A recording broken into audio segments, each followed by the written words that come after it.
This is the I Read Comic Books podcast. I am your host, Mike Rapin. Joining me for a very special minisode, the one and only comic book creator, Bijhan Agha. Hello. Hello. How are you doing today? I'm doing okay. I guess we're recording this a bit in the past, so, I won't really try to talk about current events, but everyone should know wildfires are happening in Canada. I hope you were safe a month ago. But other than that, I'm doing fine because I got to read some comic books, and you're here as a special guest on the show. Bijhan, could you tell the folks at home a little bit about yourself and what you're up to?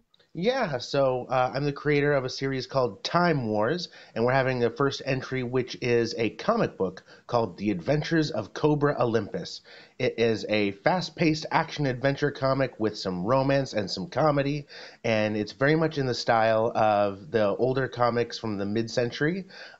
We got some inspiration from the absolute masters of the crafts around that time, and we've infused it with a look to the future.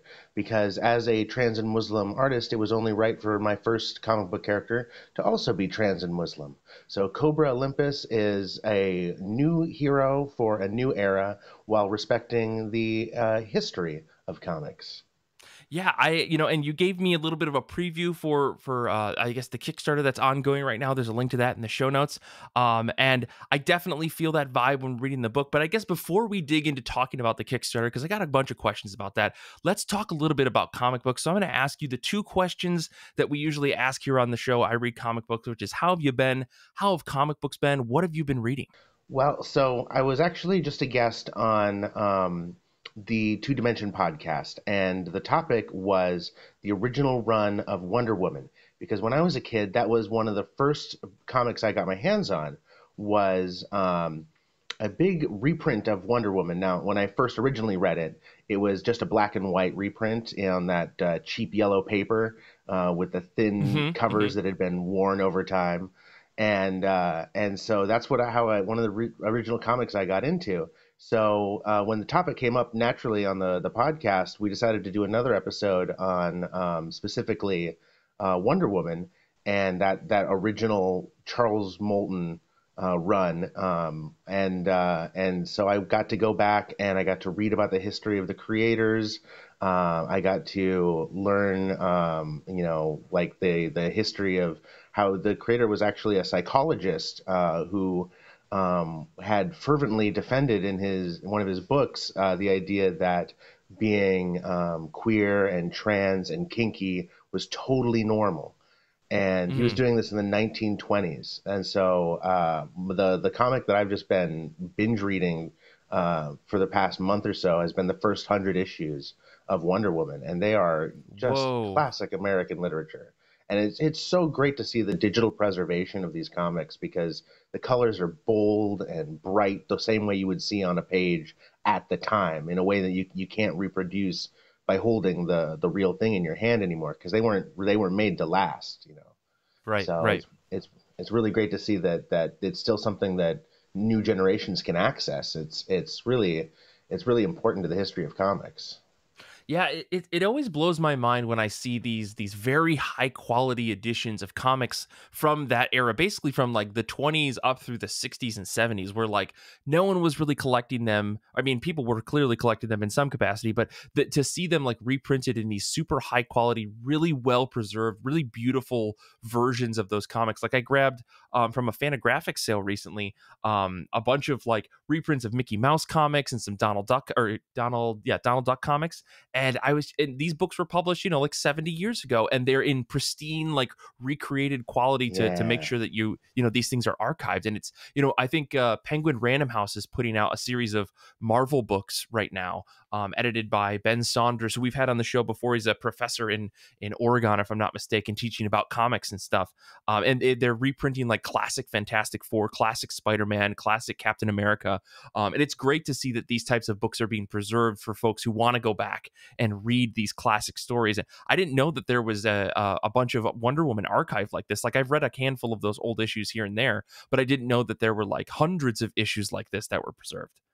Yeah, it's really amazing, and it's actually really interesting to see that there's this break that we never noticed in the history of Wonder Woman for a while, because there was actually a woman who was the second author of the comic.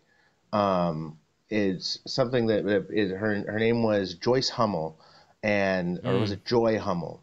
It's either Joyce or Joy Hummel, and she was the secretary of the artist, typist actually. So she actually worked on the comics. She was the one typing out the stories onto the pieces of paper that they would then cut and paste onto the artwork. And when Charles Moulton was on his deathbed, he was from polio. He actually handed over the writing duties to her, and no one knew. No one, the world didn't know. Comic historians didn't know because she used the same pen name as him, Charles Moulton. His Ah, real name was interesting. William Moulton Marston. And so, because she used the same pen name, it wasn't public knowledge. It was only discovered in 2014 for the creation of the book, The Secret History of Wonder Woman. Oh, right. Yes, I remember that coming out, and a friend of ours who's on the show every once in a while, big Wonder Woman fan. I remember they were going crazy about it. I totally forgot about that. That's amazing. Yeah. So she was only the second Golden Age author for Wonder Woman, and the first woman to write the comics. And only now, with the benefit of hindsight, can we see her own distinct style and vision for Wonder Woman apart Hmm. from the Hmm. original author, and that she was the first person to really start taking liberties with the character in ways that other people hadn't before. Yeah, no, that's incredible. I mean, see, now you're making me want to go back and read 100 issues of Wonder Woman. How dare you? um, well, no, that sounds incredible. Do you have a big history with the character? Are you like a big DC or Marvel person? I guess if we're going into things. Well, I've always had a love for all of them. I think my history has been so dotted with independent creators combined with the big two. Hmm. Hmm. For example, the as I'm either young enough or old enough, depending on your perspective, that my Saturday morning was filled with Batman the Animated Series and Spider-Man the Animated Series.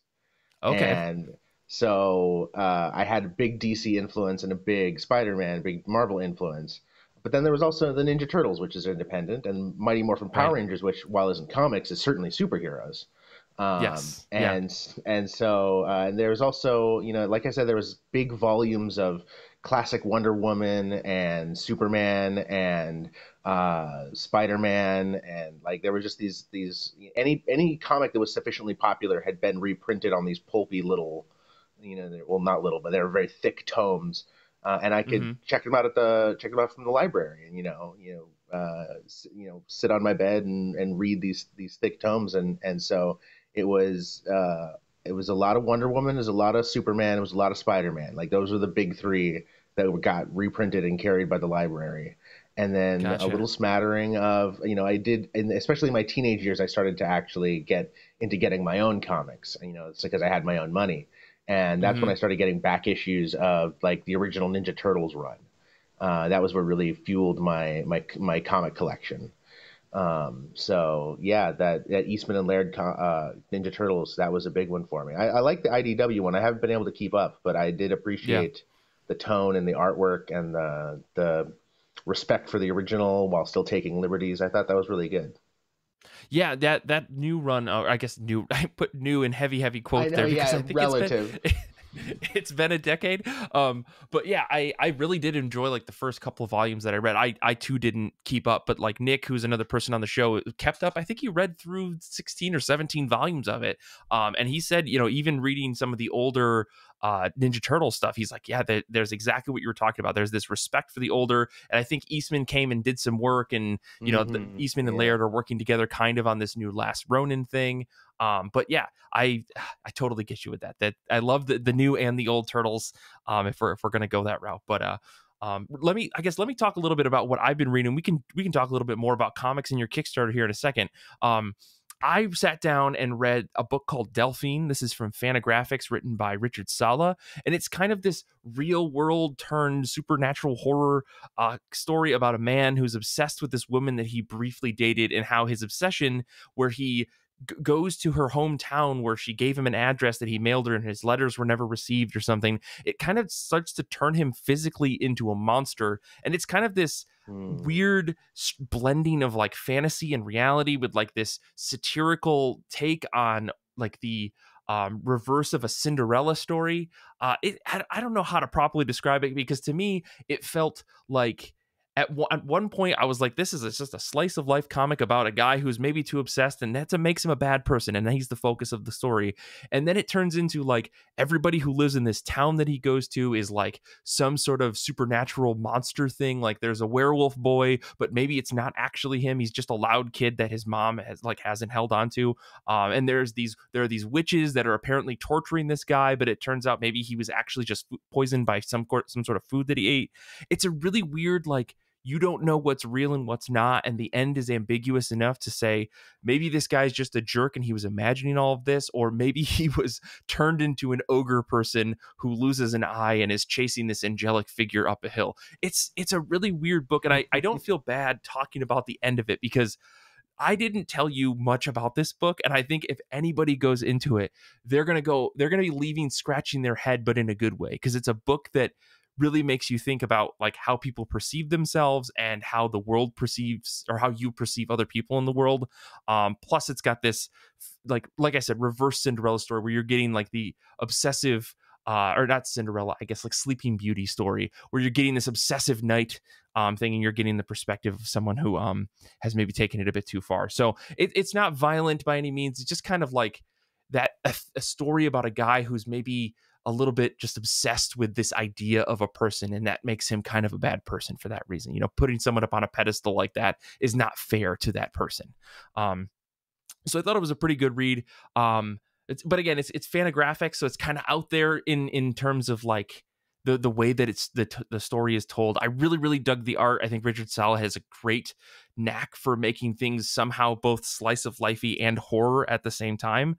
And it kind of reminded me, there's some video games out there like that I had the name for earlier and I totally forgot, but it was really good. And if you get a chance to read it, check it out from your library. I think that's where I would set this book.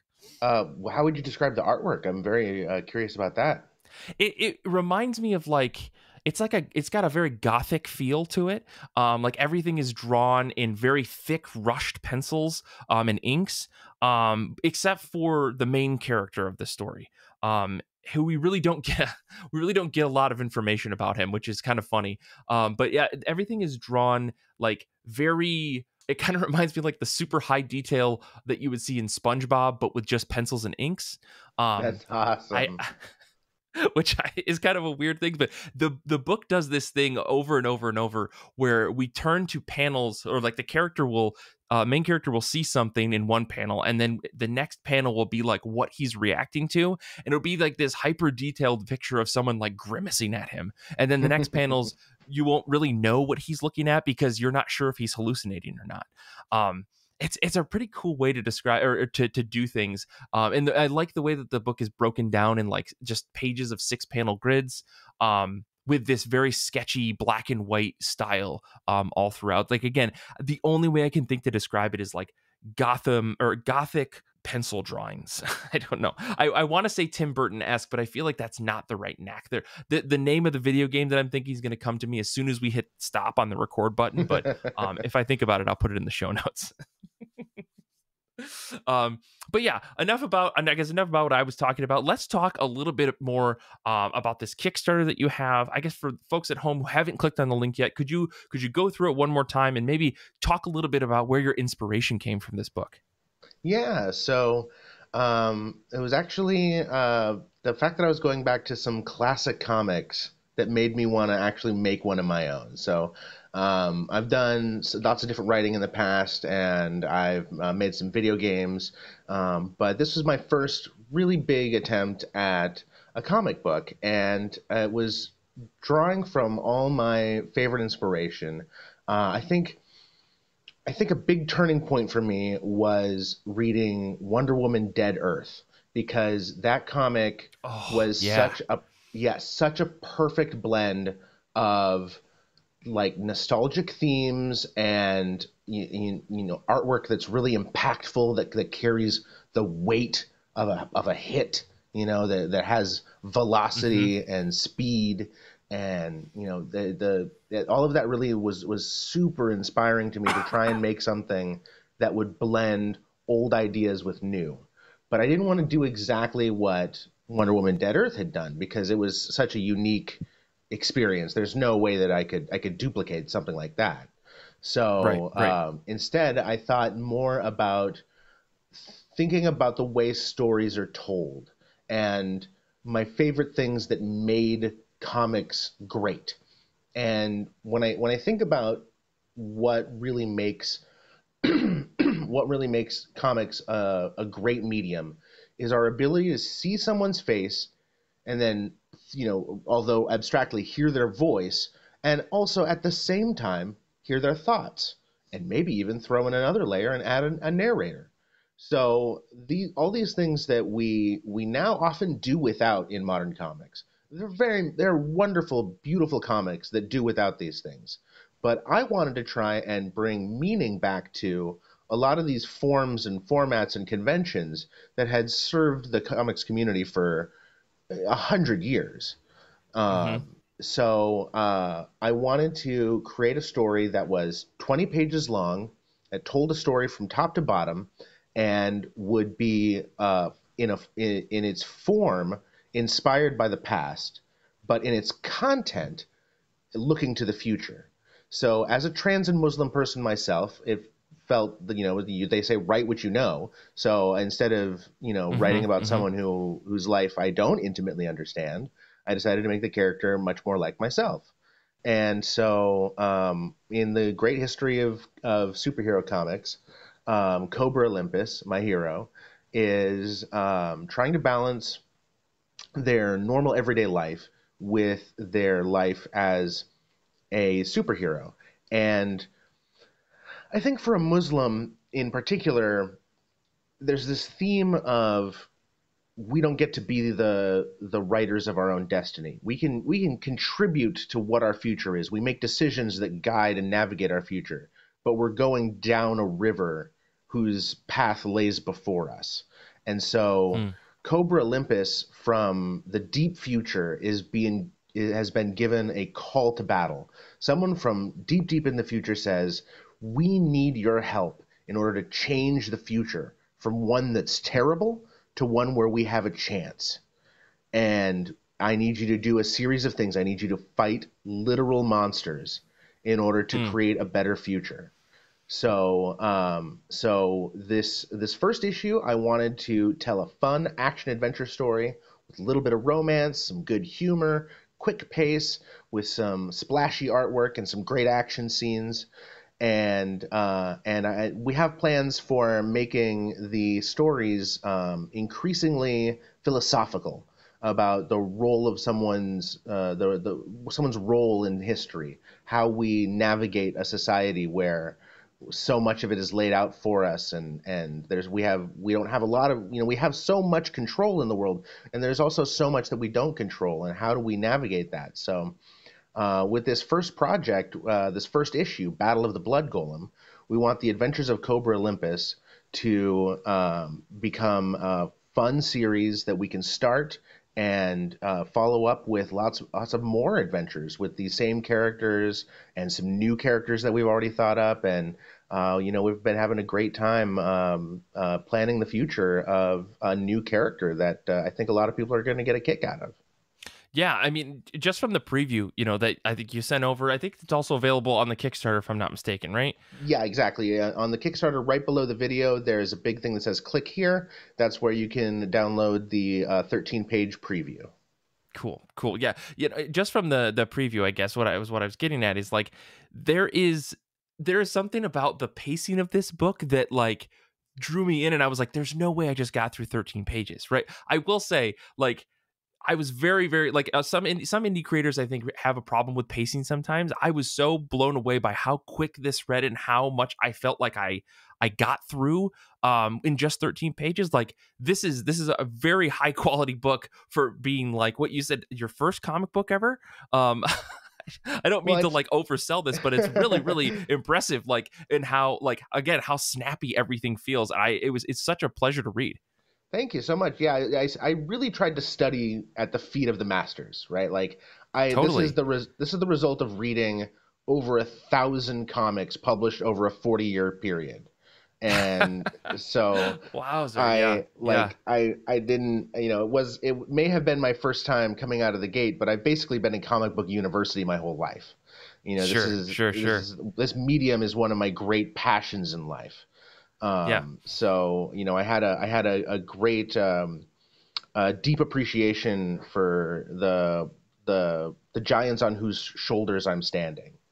Definitely. I mean, and I can feel that inspiration, especially from maybe older comics. I think this is one of the rare comics that I've read in a long time that actually uses like captions in the way of like that as a way to narrate, but it to me doesn't feel like over the top, right? This isn't like a Stan Lee book where it's, 10 paragraphs of text outside of, a small action scene that's happening. Like it very much clicks and vibes with the what the whole story is totally trying to do, where there's this retro feel where there's big monsters, a character in a costume. I guess that kind of brings me to another question that I wanted to get to is so you're working with an artist on this book, Swap Trap, if I'm not mistaken. How did That's you meet right. them, and how did you two, I guess, start collaborating? So yeah, so I love Swap Trap. He's such a wonderful guy. So we met on an art subreddit, on Reddit, and I was looking for an artist that I could collaborate with who had an understanding of the history of comics and everything. And we really talking about Jack Kirby, and that was our entry point. And Cool. he's from India, so he doesn't have a lot of primary access to comics from the United States. So he had been piecing together his fandom from things that he could find on the internet. Unfortunately, Comixology is not available in India right now.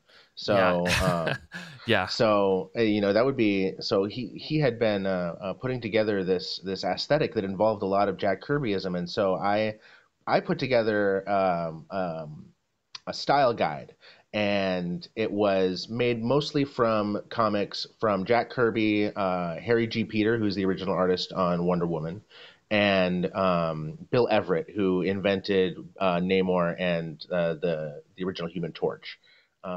And so I took a bunch of like individual pictures of I would take like 3 or 4 photos of just wrists, and then I would compare how Hmm. each artist drew wrists, and I would or just knuckles, ears, and so I would compare how all these things were done so that we could really not just have be evoking the style of these great artists, but also blending them in a way that was new. We didn't want to just rip them off. We wanted to learn what are they all doing in common, and how can we shift that in a way that makes it our own while still learning all the lessons. We don't want to reinvent the wheel. They had already mastered all these things. So we want to make something unique that's a sort of a remix of these masters.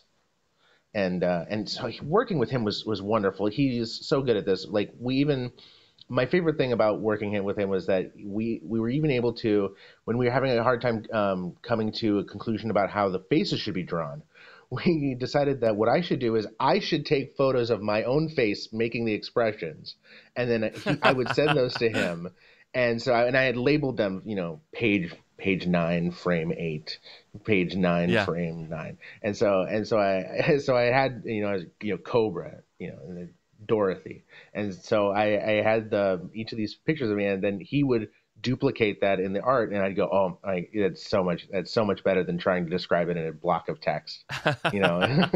Yeah. So yeah, it's something, we kind of did what I call the PCAR method. I don't know if you're familiar with independent artist, or not. He was an author, Harvey PCAR. I am, but I'm not familiar with his method. If you don't mind Yeah, indulging. yeah. So he was. I'm a big fan of the history of his work. I wouldn't say that his comics are my favorite comics ever made, because I'm really much more of a science fiction and fantasy person. For anyone listening who's not familiar with Harvey Pekar, he wrote a lot about a slice of life stuff and just being, his age in his time and the unique perspective that he brought to the world. And I have a lot of respect for him as a person, and I really like a lot of his autobiographical work. But he had this method where he would basically draw stick figures, and he would leave little notes in the margins being like upset because this has happened, or like this is a dog, because he can't draw a dog very well.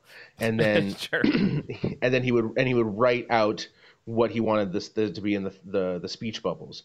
And then the artist would take that and then replace his crappy art and his hand scrawled messages and with actual typesetting and actual art.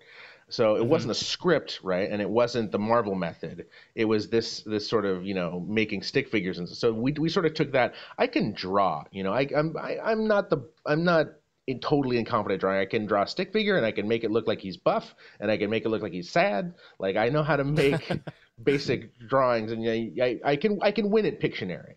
But but I'm not an illustrator. I'm not a literal genius like Swap Trap. So so Swap Trap was able to take I'd drawn out on these pieces of paper these little pictures of stick figures making faces and how they should be positioned and how I'd like it framed, where on the page the words are, and he would take that and he would just make it come alive. Like, I don't know. He's just a wizard, I guess, because I like I said, I can draw, but I can't do what he does. So it was an absolute pleasure to work with him. He was always wonderful to work with.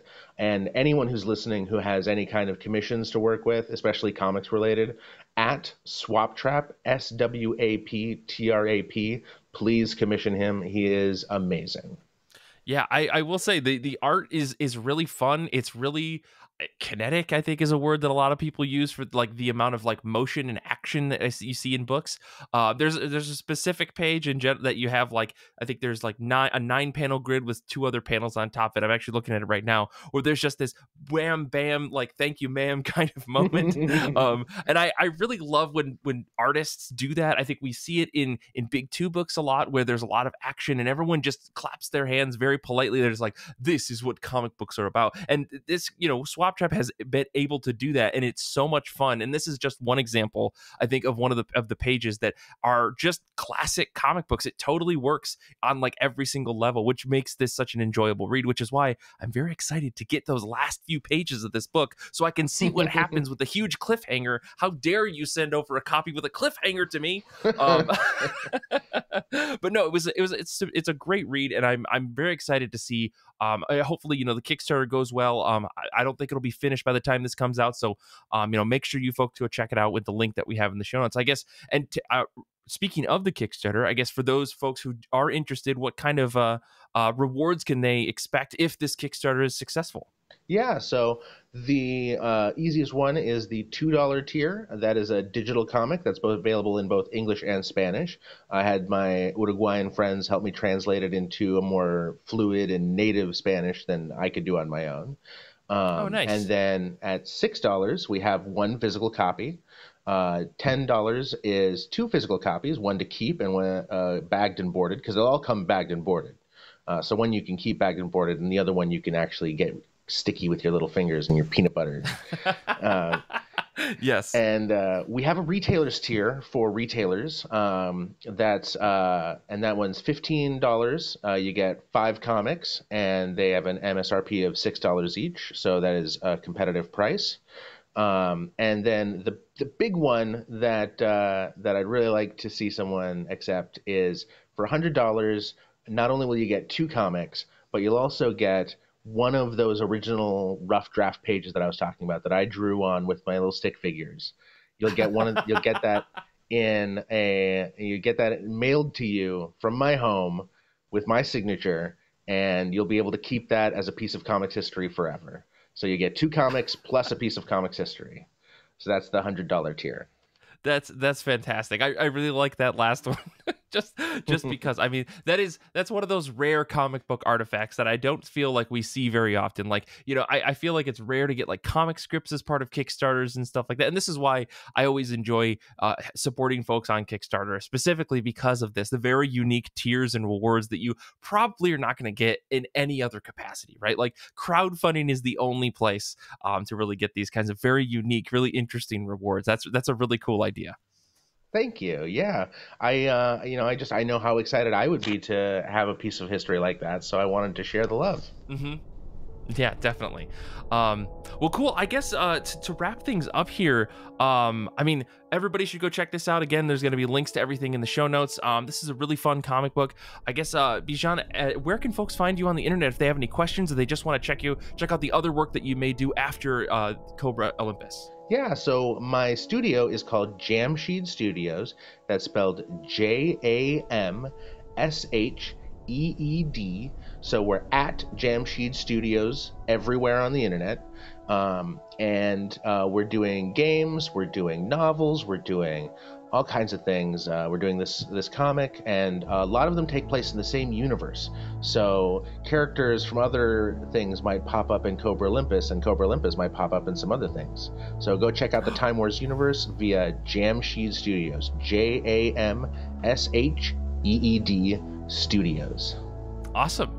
Well, I'll make sure to get links to all that stuff in the show notes. As I said, I guess to wrap the show up here, thank you again for coming on. I'm really excited to see this Kickstarter get funded. Hope everybody out there has a chance to check that. Link is in the show notes. And for me, I guess to wrap things up, everybody who's listening to this episode should already know this, but you can follow us on Instagram and Twitter and TikTok and Discord. We got our Goodreads. We've got a YouTube channel. Everything's there. We're going to be doing some very special fun stuff here during the summer. So make sure you're following there to see what's happening. You can support us on Patreon at patreon.com/IRCB podcast. Infinity Shred is the best band in the universe. They do all of our music.